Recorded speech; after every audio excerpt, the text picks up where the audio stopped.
Welcome to yet another edition of the Halal Food Podcast. Today, I've got some two important industry experts to discuss the topic of halal assurance or welfare and quality assurance in general in the food industry. So I'm going to invite them to introduce themselves before we start the podcast. So first of all, I would like to invite Claire White to introduce herself.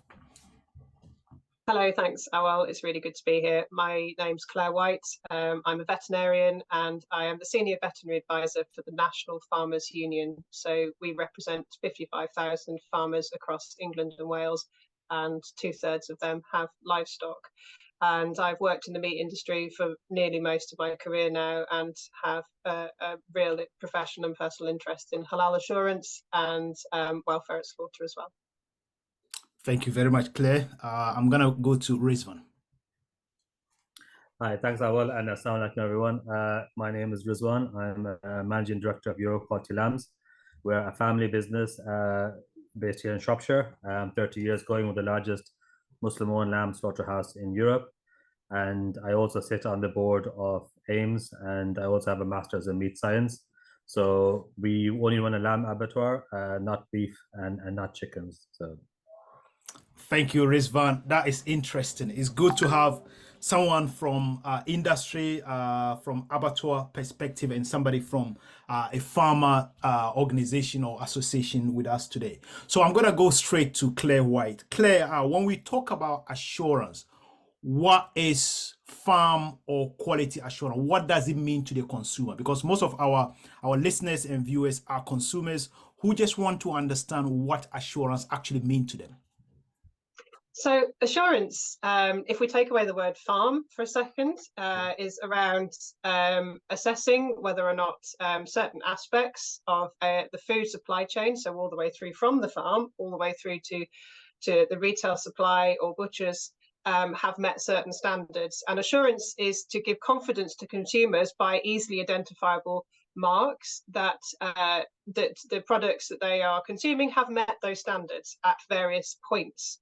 And this is a good time to start to introduce the idea that this assurance is firstly defined by what people's definition of either quality or other measures of expectations are, and also that it can be modular and it can be built up. So assurance is an end-to-end process, but the start and the end really are defined by where people's expectations of control are, and also it can be built up through various different aspects, and it can be reflective of various different definitions of quality depending on the different parts of the process.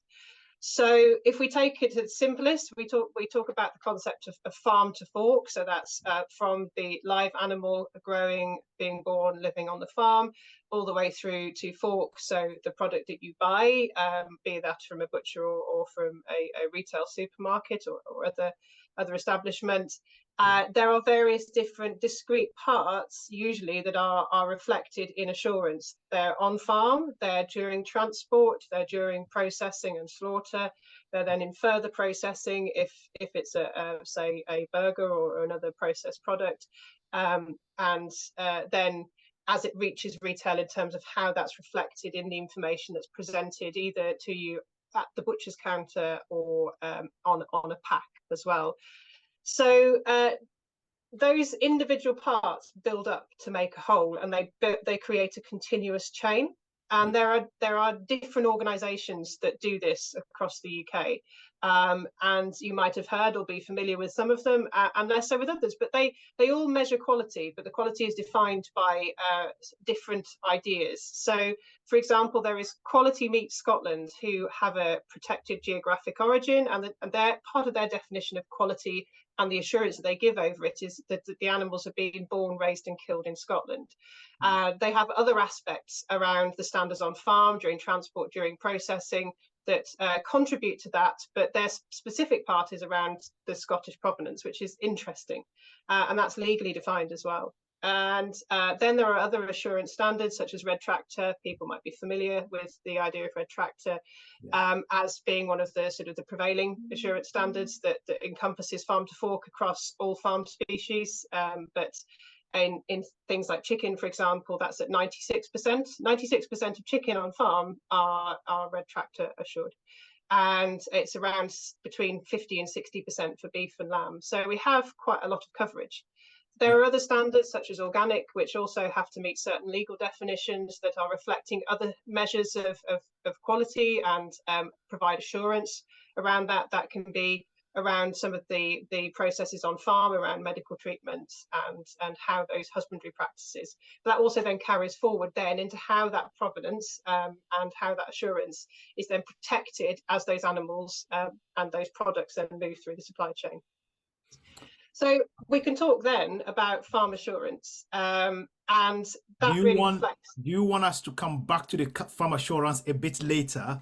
I wanted Rizvan to comment on whether assurance in any way, whether farm or quality assurance, is it relevant? Is it important to the consumer? You deal with halal consumers. Do they ask you for any level of assurance, or are they just happy with the animal being slaughtered halal? Yeah, thanks, Awa. So, I mean, we deal with both local consumers, non-Muslim consumers, Muslim consumers, as well as export customers. Yeah. And just to bring it back to what Claire was saying, that there's a legal definition that everyone has to meet along the supply chain. And what assurance does is that they have robust standards which are over and above that legal minimum. And then you have some sort of checking or auditing system to ensure that those standards are being met. So depending on the customer that you're trying to go for, you can get product that just meets the base legal requirement, but more and more customers want to know, where has the food come from? Who are the people involved? How have they looked after the animals? How have they slaughtered the animals? And this is where assurance from a consumer perspective really comes in, because they have robust standards, and then they have checks and orders against those standards to ensure they're being carried out. And most of the time, these are done by independent third party organizations. Yeah. So they're independent of the actual producers and the retailers. Some of the retailers have their own standards, which is their own in-house standards. But overall, for consumer standards and checking against standards is a good thing. It gives them more choice. It increases quality over time. And it even increases the base level of even the minimum legal increases over time, because with standards we start to improve how the industry works over time. So we have a diverse range of customers both in the UK and abroad, and more are looking for assured products. Some of it is like I mentioned, red tractor assured, and some of it is looking for a quality standard based on the age of the animal for some of the export requirements. So it is something that we're seeing more and more demand for. Thank you very much, Rizvan. I'm gonna go back to Claire. Claire wanted to start on farm assurance. Claire, what I want you to emphasize on is, for the halal consumer, if you tell the halal consumer this is farm assured, what does it mean to them? Is it that the animals are better treated? Is it that they are fed well? What does farm assurance mean? If you want to please incorporate this point into your explanation, please. Absolutely. And building on Rizvan's comments there about what consumers want and what consumers expect and what they want to know about how the animals have been treated and who's looked after the animals. Farm assurance can give consumers a lot of confidence, and perhaps in areas that Muslim consumers might not have been aware of. As Rizvan said, there is a legal minimum standard, and we have some of the highest legal minimum standards across the world. So that's great. That's a fabulous position to be in. But nonetheless, we know that consumers have equally very high expectations around how animals are looked after. And when it comes to Muslim consumers, we have things to consider like tayyib and khalifa, and whether or not any of those concepts can actually be reflected in farm assurance. And I want to open this up to discussion, but my belief is that they can, because there are things that farm assurance already does, like have complete traceability, so complete oversight and knowledge about where the animals have come from and where they go to, all the way back through to their parents, 100%. They have trained and competent staff, so people who have been trained and are demonstrated to know how to care for the animals on farm. They have access to fresh bedding and daylight if they're chickens, things that perhaps people don't necessarily always believe is the case from if you read what happens in the news. They have a full and healthy diet. They have access to outside dry areas outside if they're cattle. They're kept with their friends in peer groups.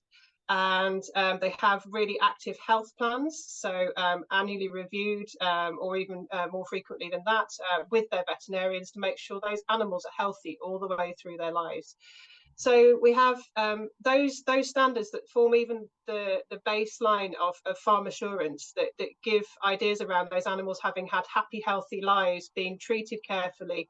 Any procedures they need to have had done by either a vet or by a farmer have been done to a set standard.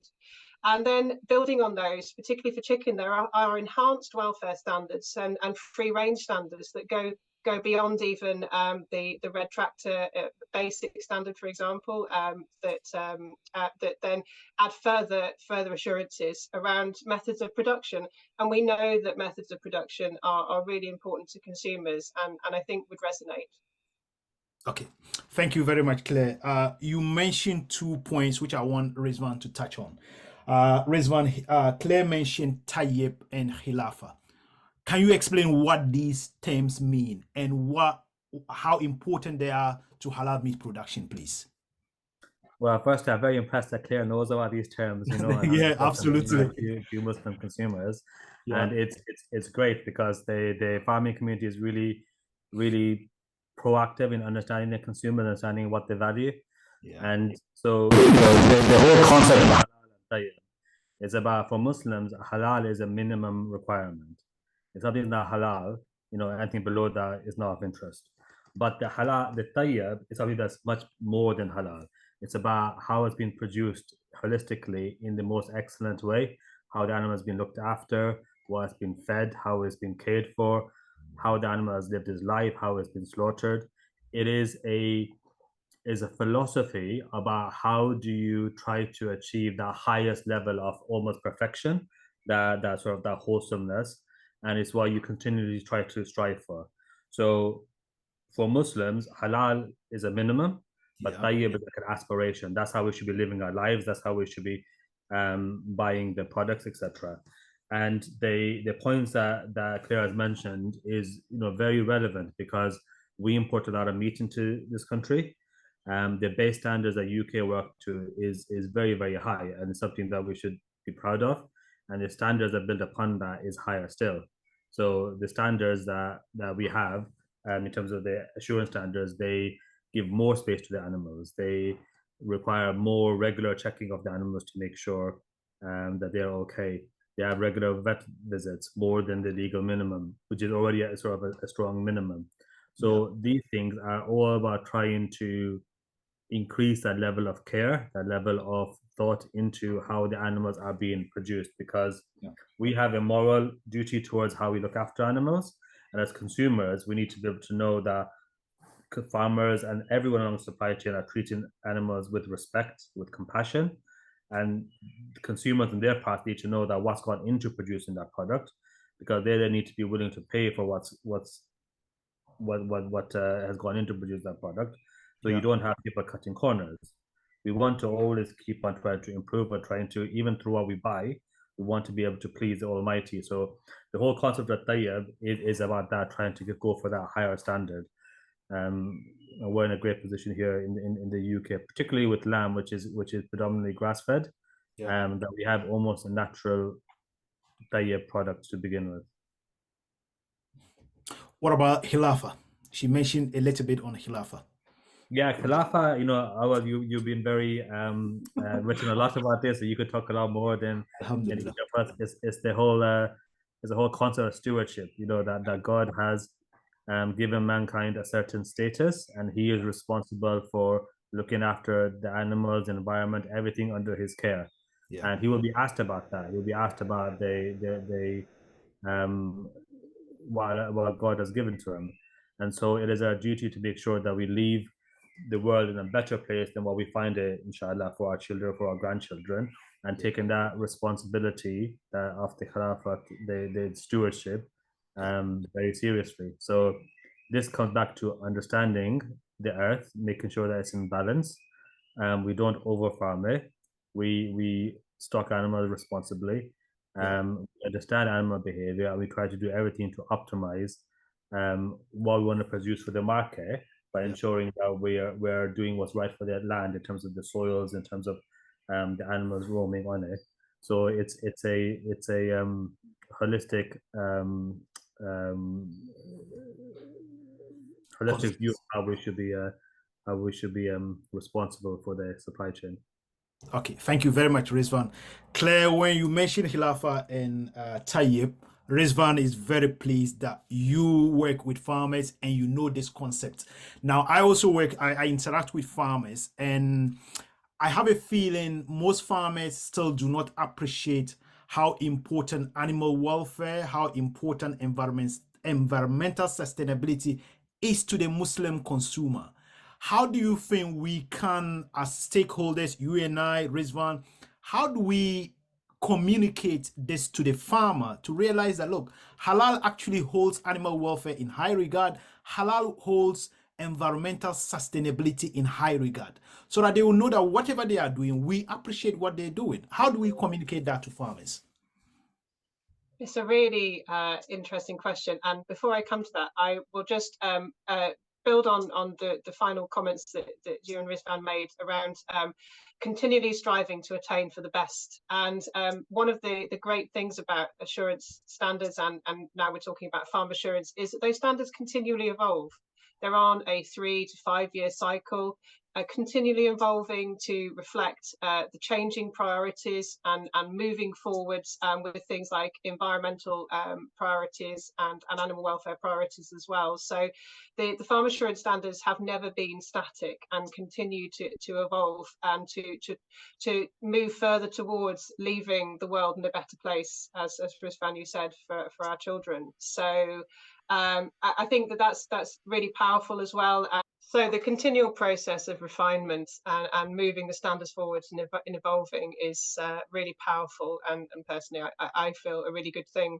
But to come back to your question, Awal, I feel that actually the person who's really doing the best work at this at the moment is already sat with us now, working for the AHDB. You do a tremendous amount of work with farmers, and the meetings that I've joined to discuss these, and it's a continuous process, essentially, through as many channels as possible to and working with you as a colleague to do that, but also at a national level, where there are opportunities really to discuss this as a cross-sectoral matter, where we can have much more detailed discussions.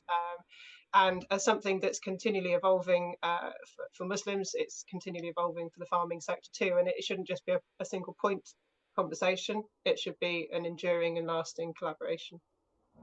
Okay, thank you very much, Claire. Now we've discussed a lot of the on-farm assurance and things related to farm assurance. Now let's move on to the point of slaughter. I know there is still transport in between, but if we move to the abattoir, is there any assurance of food safety, animal welfare at the point of slaughter, Claire?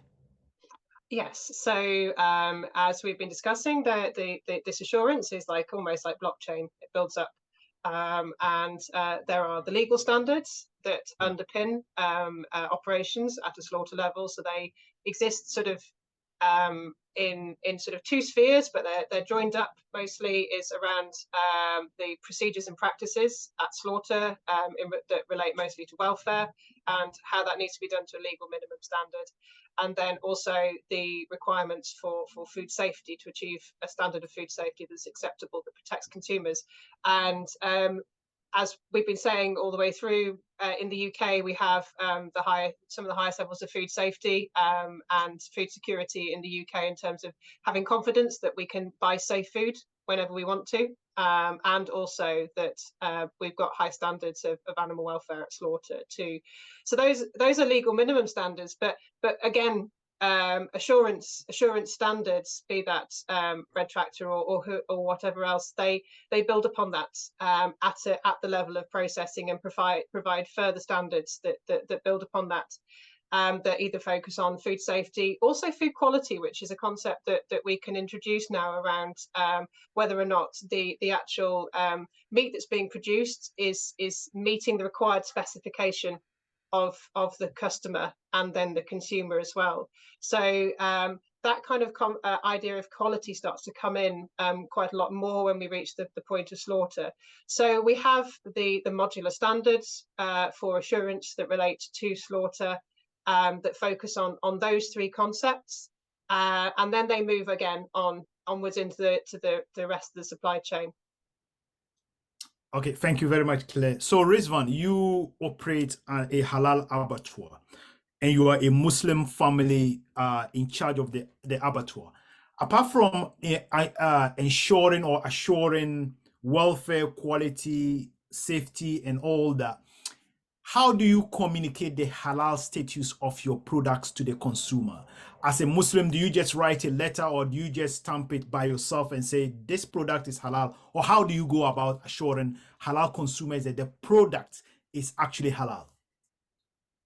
Yeah, so the slaughtering point, Awal, is really crucial for all the markets, because that's where you're converting a live animal into food that needs to be fit for the end consumers to eat. So it's a crucial step. So all the elements that you mentioned, the welfare, the health and safety of the people involved, the food safety sort of elements, they all have to be really taken care of very, very closely at that step. And again, you have certain minimum standards. For example, we have to have certificates of competence about how we do things. And then you have extra standards on top of that, like what the assurance, like, for example, we're BRC certified over here. They come and check all our standards and everything. In terms of the product assurance around the status of halal, etc., it all depends on what the consumers, the end customer, actually want. So we do in our abattoir both electric head only stunning and slaughter without stunning, depending on the market that we're serving. And so when we're doing a certain type, we have certain time periods in the days that we're doing a particular type of slaughter, and other periods of the other type of slaughter. We're completely confident and comfortable with all types. Our view is to try to optimize all legal methods of slaughter from a welfare, quality, and customer acceptability perspective. And the key thing for us is getting consumers and customers to visit the place. So we've had, we regularly have customer visits. I mean, we have audit visits from the FSA legally. We have standards visits from our standards body. We have customer visits, and we have a lot of consumer visits as well. So that's where, for example, at Qurbani time, we open up our abattoir that consumers can come and see how the Qurbani is produced. We more recently had a few visits from different Islamic schools who wanted to understand more around the different slaughter methods, how that impacts halal. And we arranged for them to have a visit and a presentation so they could understand the types of halal that and how it meets halal criteria, where the risks are, and also how can they can identify the products that they want to buy in the shops. Thank you very much, Rizvan. Now, Claire, Rizvan mentioned that in this abattoir, he uses slaughter without stunning, depending on the customer, or slaughter with stunning. Now, I've conducted research around the UK, and we know that many Muslims are reluctant to accept stunning because many Muslims believe that stunning kills animals. Now, the method of stunning that Rizvan is using is the electrical head-only stunning. How do we have any system in the UK to assure Muslims that when you use the electrical head-only stunning, the animal doesn't die as a result of the stun? Do we have any system here? Yes, we do. This is something that's been relatively recent, so it might be something that consumers are not aware of. And like a lot of things that happened during COVID, it might have slipped under the radar slightly. But this process and protocol, which is called the demonstration of life protocol, and was launched by the government ministers back in April 21, is a standard and an assurance process specifically designed to give assurance to Muslim consumers that the method that you've just described and that Rizvan uses does not cause the death of the animal.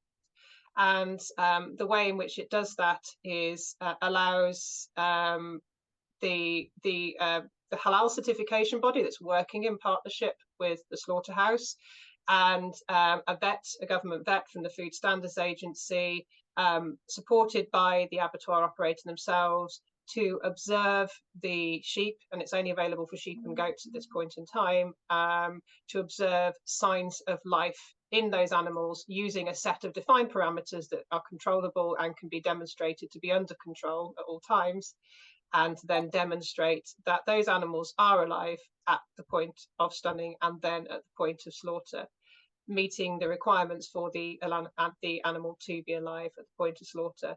So this is available to all slaughterhouses and all slaughterhouses that are working with halal certification bodies across the UK. Yeah.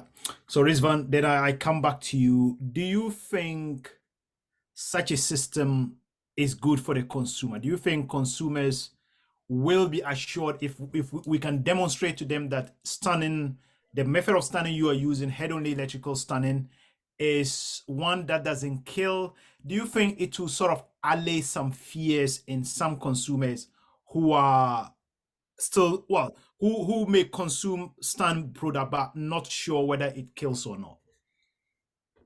Yeah, so I mean, going back to basics, well, the concerns that people have around stunning, as you mentioned, was that does it kill the animal? Does it adversely affect the blood loss? And thirdly, is it actually more painful to the animal than a clean slaughter?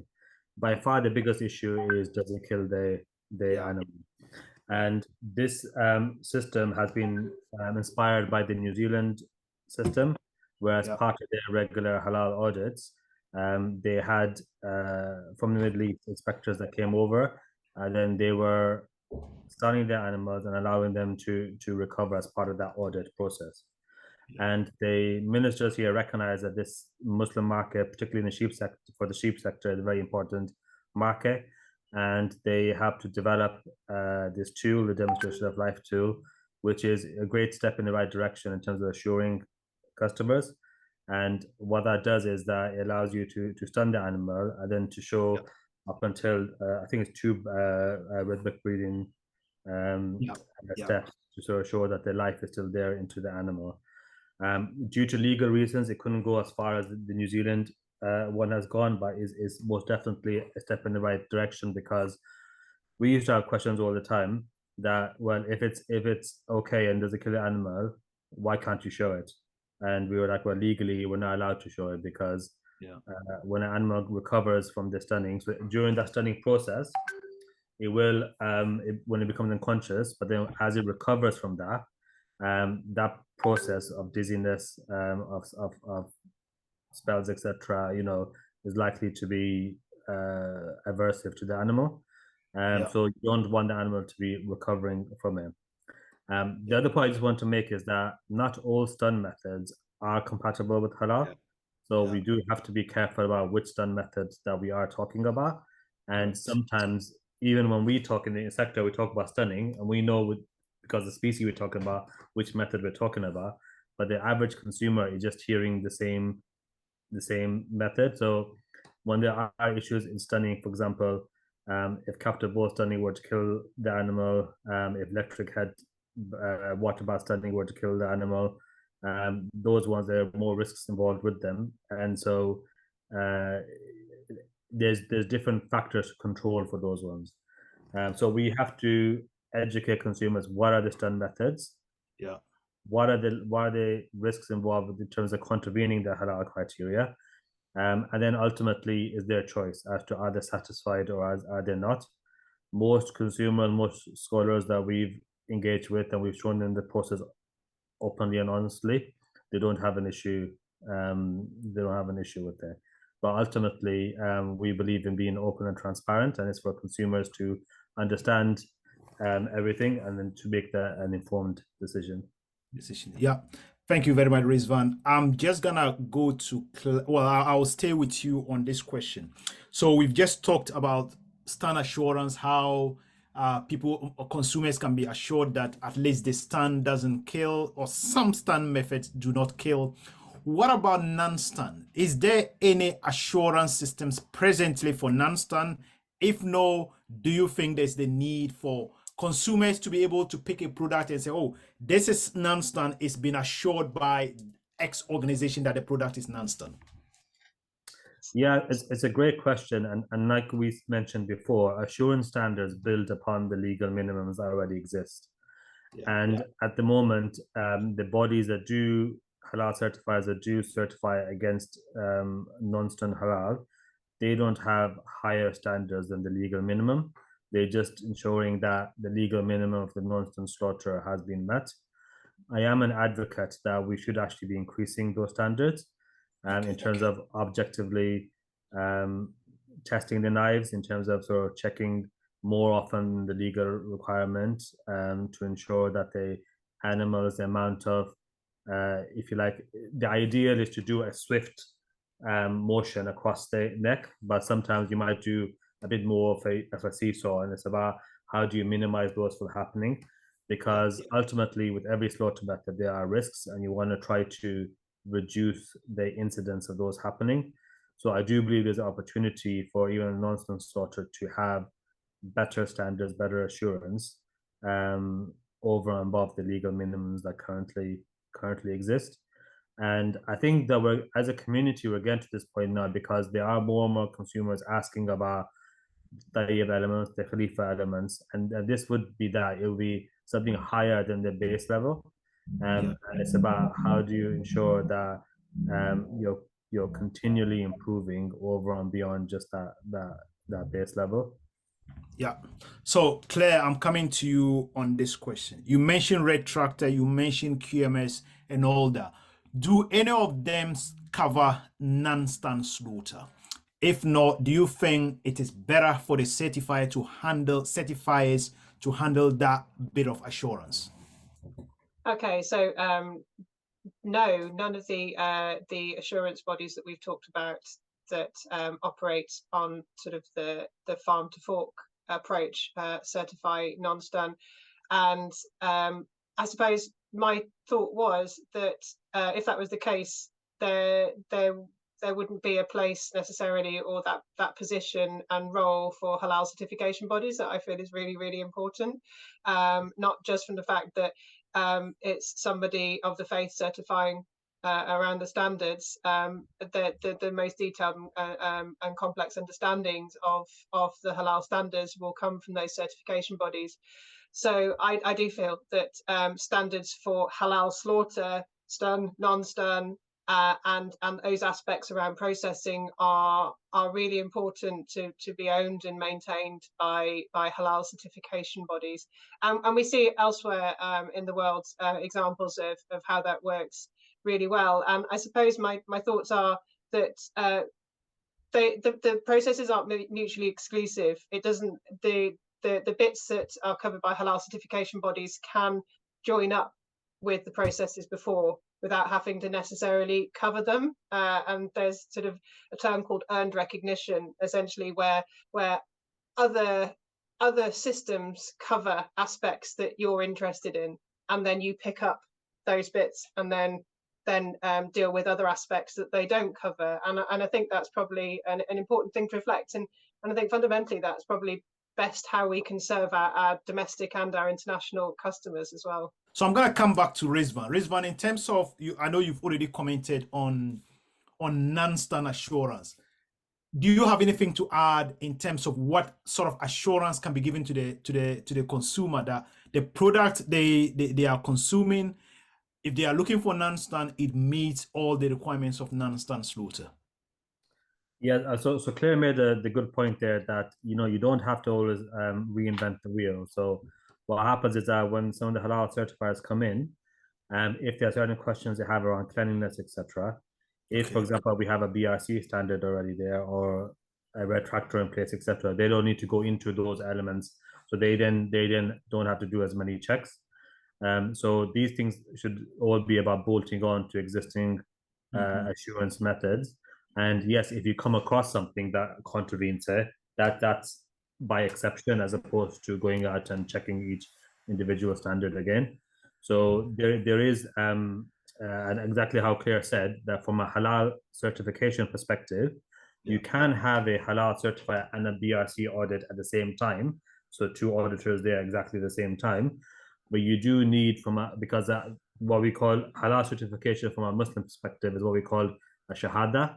It's bearing witness that this meets a certain standard, and you can only do that as a Muslim. So even if you have, so the best thing from a minimizing audit costs, if you like, perspective, is to combine BRC retractor audits with a halal audit, so they can check similar things, but then they're looking for different things, and then they can give a BRC retractor certification and then give the halal certification as well. And the one thing to mention is that even from the retractor perspective, because it includes all different types of slaughter methods, all stunning methods, and not all of them are compatible with halal. So the halal certifiers will be looking at the parameters and the type of stun method to ensure that it's compatible with their halal standard that the halal certifier sticks to.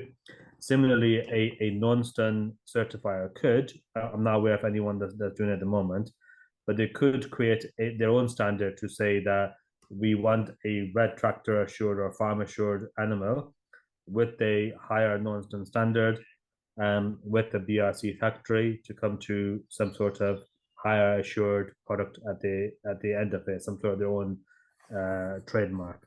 There's not one there at the moment, as far as I'm aware. And it could be that they demand, although definitely consumers are asking, but maybe it's not coalesced, maybe it's not big enough for that to become its own scheme at the moment. But I see that traction picking up. So I see there being more and more interest in having more assurance along the supply chain. Thank you very much, Rizvan. Very good points made. But I'm going to go back to Claire again. Claire, Rizvan has mentioned the fact that you could do BRC and other audits in conjunction with halal audits. Now, the other question I've got for you is, do you think Red Tractor, for instance, I'm just going to use Red Tractor as an example, do you think they will be willing to allow their standard to be adopted by halal certifiers, or even to work in partnership with halal certified? Do you think they may be willing to do that? So if a halal certifier say, okay, I'm gonna accept Red Tractor from here to here, I will continue from there to do this and that. Do you think Red Tractor will be willing to collaborate with certifiers? I know you are not Red Tractor, but what's your view on that? I am optimistic that I think that's the case, because as we've kind of picked up, and hopefully people are starting to understand, the individual standards are quite discrete. So a farmer decides to be Red Tractor. She then supplies animals to a Red Tractor approved slaughterhouse, which then goes on into a Red Tractor supply chain. So the individual decisions around achieving or aligning to those higher standards are made at the individual business level. Rizvan has made that decision for his customers as well.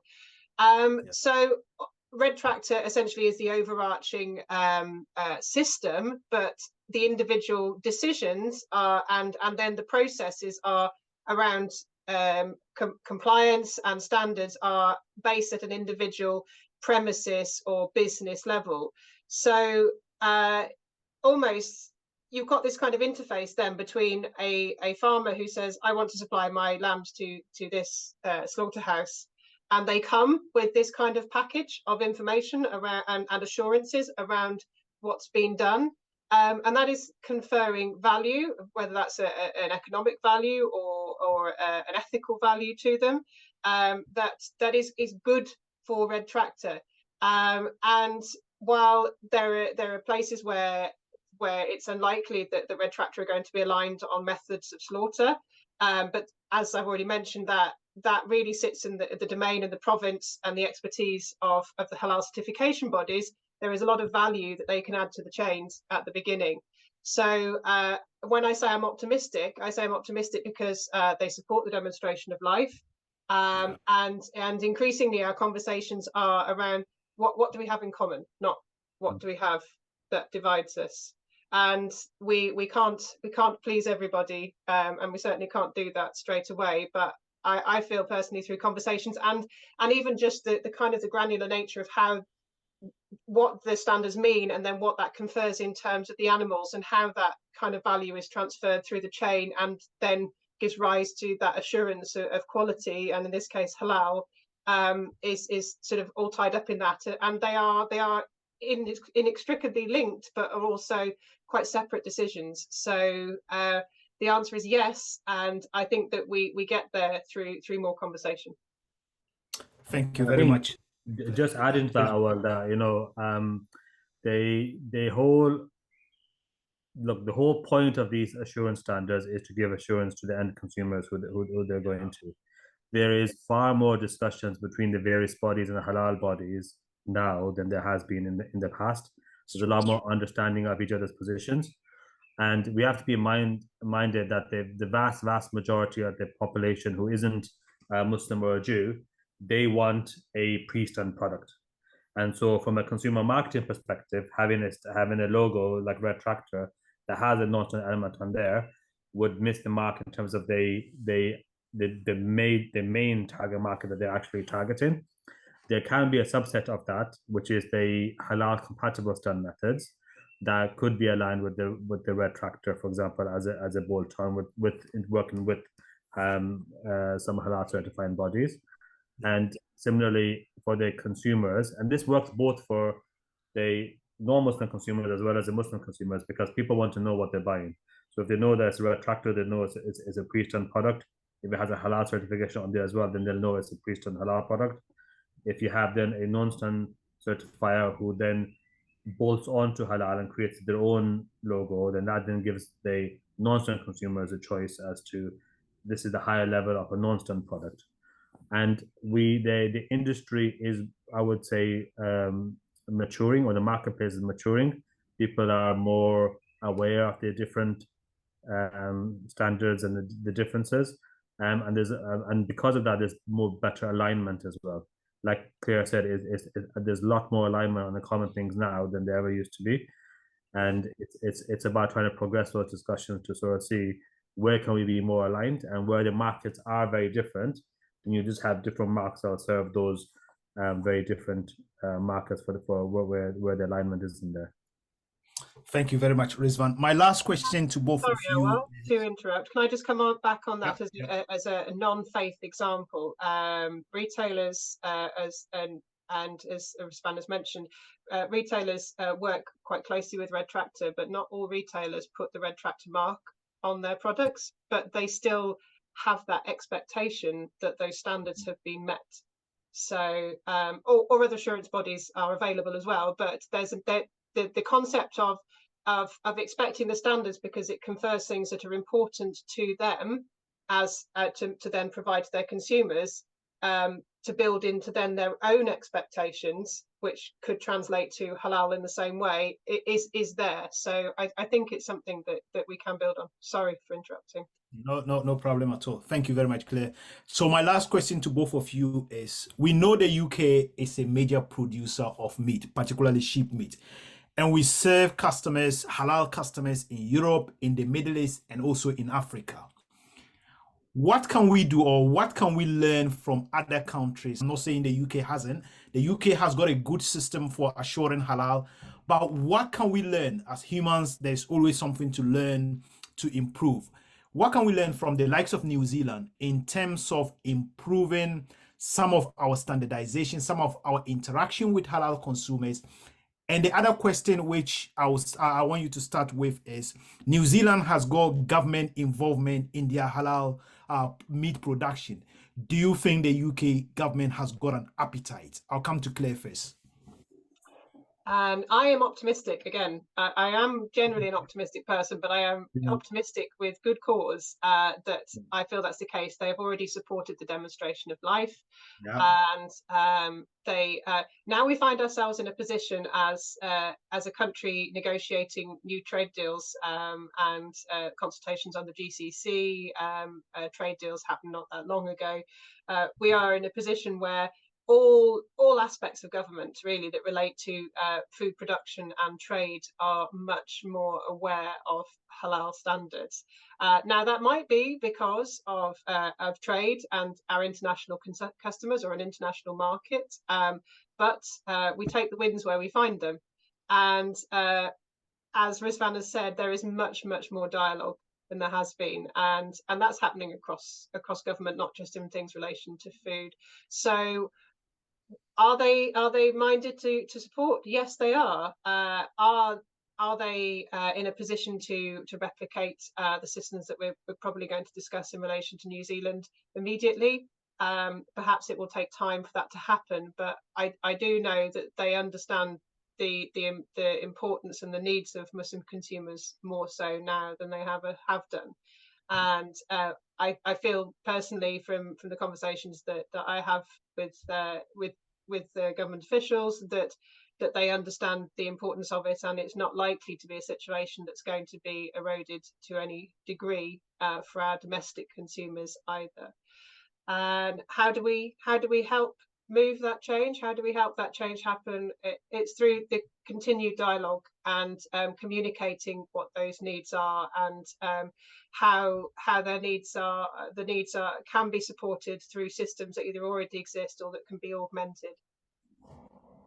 Thank you very much, Claire. Rizvan, do you think that, first of all, whether there's the need for the government to get involved in halal, or do you think they will have an appetite to get involved?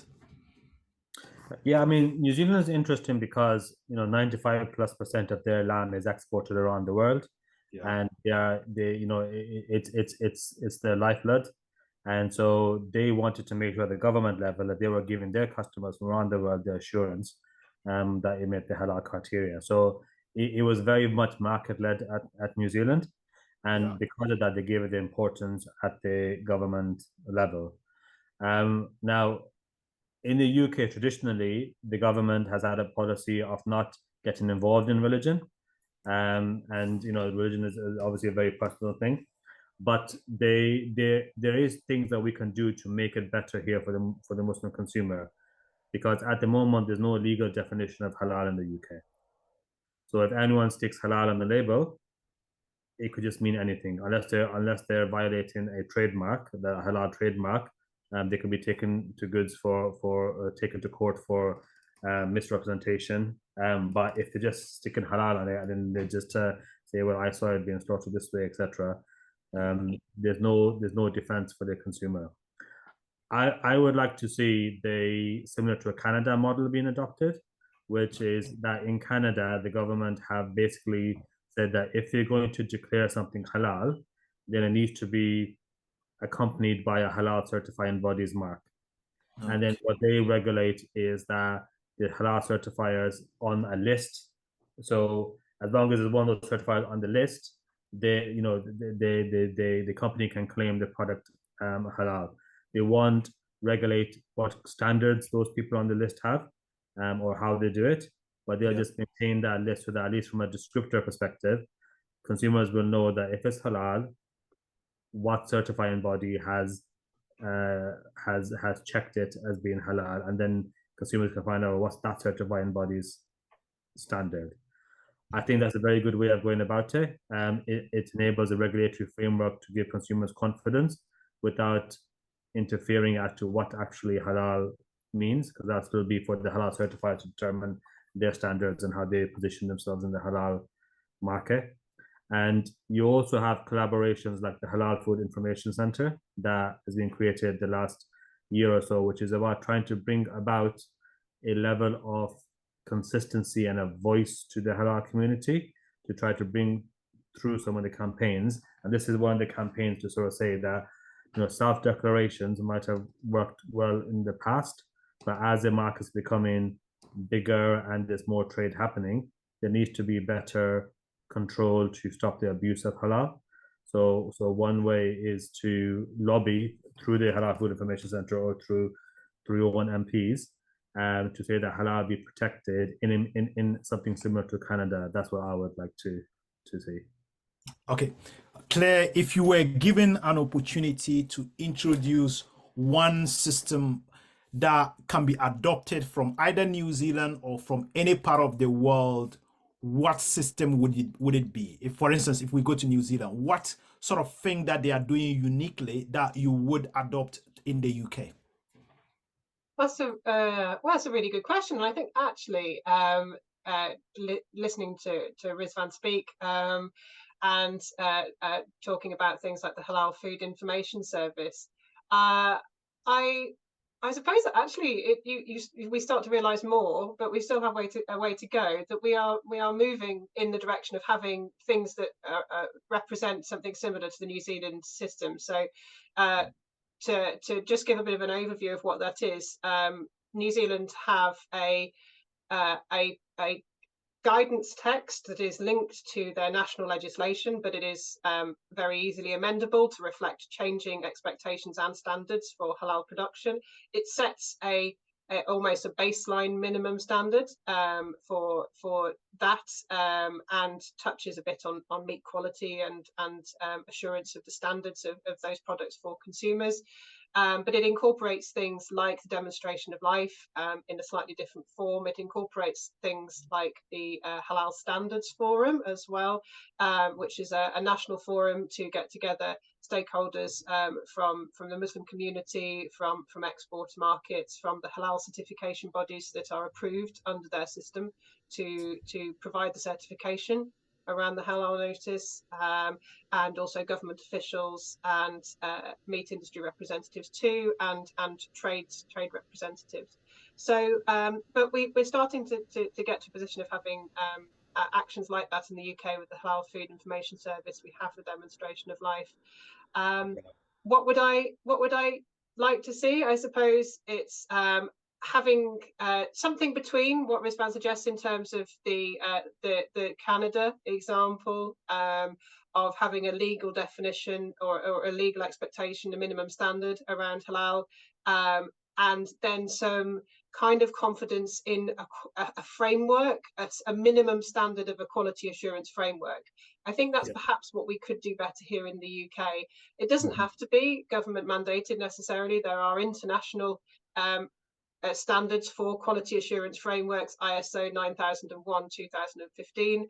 You don't need to know anything about the details of that, but that's a system for applying quality assurance to anything, and it could be halal standards. And although businesses are working in that sphere at the moment, perhaps that's something that can be reinforced. And then, as Rizvan says, the detail of those standards is really down to the individual certifier and their individual customers and their beliefs. Thank you very much, Claire. Yeah, sorry, on that I will as well. Look, we don't want 100 halal certifiers to be operating, right?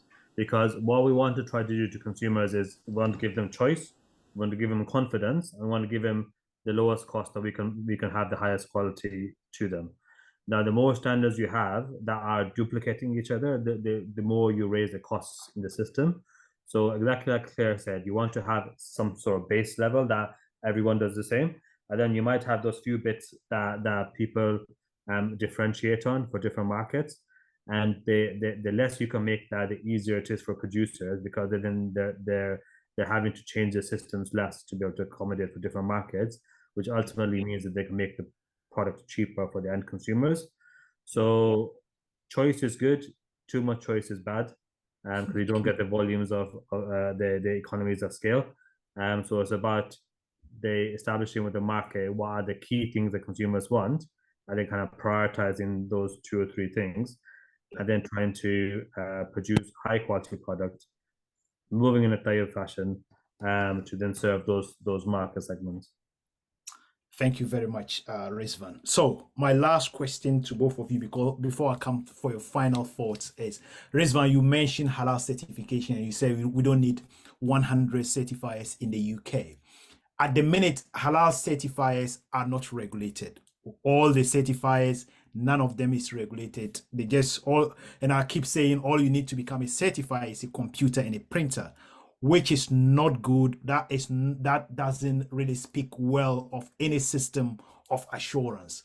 Do you think there is the need, Rizvan, for an overarching body to supervise halal certification in the UK? Yeah, I mean, look, it's not strictly true, or they're not regulated, because many of them now are accredited by the GAC and the accreditation bodies abroad. Yeah, It is true to say that locally in the UK, they're not accredited at all. yeah, But so this is the thing, that the certifiers become accredited for the export markets, but they're not accredited for the local markets. So exactly the point that you made, anyone could just turn up today, and if they're doing it for the domestic market, can say, well, I'm going to become a certifier. And they might make a very elaborate, very pretty logo, yeah, to have a very nice, certification. And they'll email, well, we know that some certifiers don't even visit the site, and they'll yeah. That's email them correct. out the certification for a price. Now, how does a Muslim consumer, they might see a halal certification and think that, okay, great. But how do they know that actually that certification body is competent, that someone's actually checked them and how they do their work? So we do need every UK certifier to be accredited locally. So we Yeah, have confidence that they are competent as auditors, that they're competent from a religious perspective. That so then that will give consumers the confidence that yes, they can do the job. So there is a great need for local accreditation and not just the foreign accreditation. yeah. Claire, do you agree with Rizvan that with any system, whether it's halal certification or not, at least there is the need for some sort of recognition for them to operate? Yes, I do, and to pick up on a few of Rizvan's points, it becomes too confusing for a consumer or for a processor, particularly for a processor that's not of the faith as well and doesn't understand the detailed requirements of halal and is looking for guidance from that certification body to get quite lost, either in what they're purchasing as a consumer or which standards they're operating to. And ultimately, I think within the years I've worked in the meat industry, and despite what appears in the press from time to time, food business operators are overwhelmingly good and do want to align with the standards. But if processors are looking to a knowledge authority such as a certifier for those definitions and then to meet those markets, but doesn't understand them themselves, and we don't have that kind of underpinning baseline, it can get lost and it can expose those businesses, it can expose those farmers as well, and not for any lack of intention. So yes, I think it would go a long way to doing that. And just for a bit of a sort of a backwards look, part of the reason why Red Tractor came into existence in the first place was to bring together a lot of localized standards that existed but didn't all join up. So you could be operating to in one particular area doing one particular thing, but that didn't join up. And as our system and as our food systems in the UK become more centralized, and we do look inevitably towards our export markets as well, that we have to sort of be more aligned and be more consistent. So I think there's 2 points. We probably don't want 20 different standards or even 100, but we certainly do want an almost a baseline standard or a baseline system of operating to make sure that it's clear for both the processors and the consumers. Yeah, thank you very much, Claire. It's fair to say this is one of the most enjoyable podcasts I've had. And I'm having a feeling that it's going to appeal to consumers, it's going to appeal to competent authority, and it's going to appeal to farmers and others in the supply chain. Now, your final thoughts are, Rizvan, how do you, or what do you really want to see in the halal sector looking forward in the next 5 years? What do you really want to see? What changes do you want to see to improve consumer confidence in our products? From my perspective, the consumer is king, but we also have to educate the consumer as to what happens in the supply chain to ensure that they understand and appreciate the different ways of doing things, so that they can then be clearer in what their expectations are. Because it's very easy as a consumer to say, well, I want X, Y, and Z, but they don't know what the farmer has to do, what the abattoir has to do, etc., etc. So we do need to be having continual dialogue between the industry and the consumer. So having open days where they can come and visit abattoirs. Claire can talk about the open farm days that the farmers do. That is fantastic in terms of bringing kids to explain where their food comes from. Having that open engagement so they can see what actually goes into it. And from a halal perspective, we have to expect higher standards. That we're at the point now, the second, third generation Muslims, we're established here. We have a lot more disposable income. We do have economic clout, and if we direct that the right way, then the market will respond to it. So we want to try to articulate the demands to ensure that then we can start to ensure that the producers, us, will sort of respond to those signals. So more dialogue, more communication, and more openness.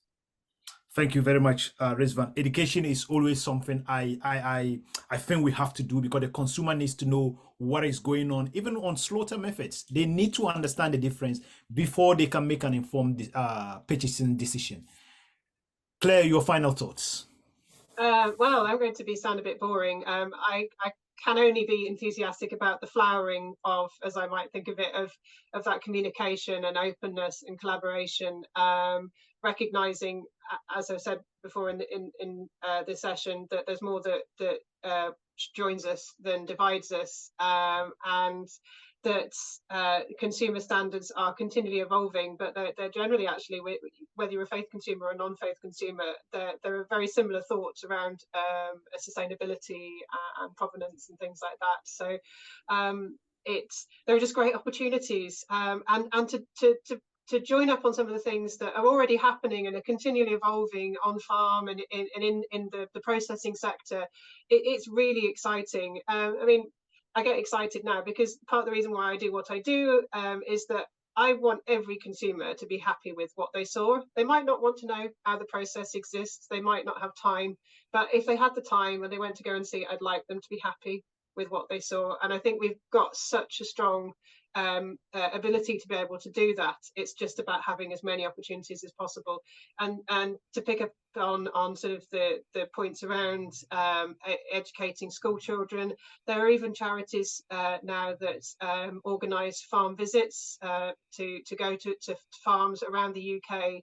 And they're open to children from schools often in cities that might never have been to a farm, even if they've been to a city farm, and to see a bit more about farming. And you're very close to these conversations about trying to explain those concepts around farming in the context of halal, and that is one of the things that we can be doing over the next 5 or even 10 or 15 years to grow a new generation of consumers.